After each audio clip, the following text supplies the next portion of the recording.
صل على سيدنا محمد وعلى آله وصحبه سيدي جمال إخواني وأخواتي في الله.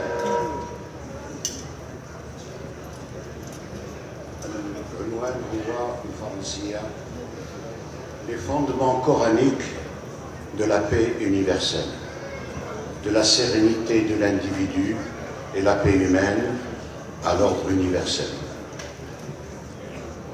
Parler de la paix universelle, c'est d'une certaine manière penser que l'on a une connaissance de l'humain qui va au-delà de soi et s'étend à tous les hommes. Or, quelles sont les normes qui permettent d'affirmer une telle universalité? Une certaine philosophie occidentale nous a habitués à un discours sur l'homme où celui-ci apparaît comme une entité abstraite, désincarnée, convaincue, cette philosophie, que quoi qu'elle dise, du fait qu'elle est philosophie, elle est dans la raison. Plus encore, la philosophie que l'on dit occidentale pense l'humain et parle de l'homme, mais dès lors qu'il s'agit des hommes, elle établit une hiérarchie des races, des peuples et de leur culture, au lieu de considérer leurs différences comme un fondement universel incontournable. Ce que l'on appelle siècle des Lumières n'est pas plus éclairant sur la question de la paix que les siècles suivants que l'on dit modernes et postmodernes. Il suffit pour cela de voir des philosophes dans les différents conflits qui secouent notre planète pour réaliser qu'ils sont, pour la plupart, loin de défendre des causes justes quand ils ne sont pas des intrigants dans des cours autrefois royales et aujourd'hui républicaines et démocratiques.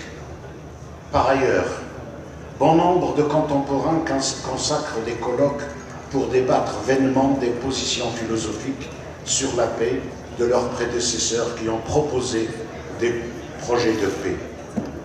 Mais ce que l'on peut considérer de cela, c'est que bien souvent, n'est-ce pas, ces propositions effacent la diversité comme fondement, mais aussi, n'est-ce pas, l'actualisation de certaines normes devenues obsolescentes, un peu comme si on tentait de défendre une thèse scientifique dépassée et démentie par les avancées scientifiques contemporaines.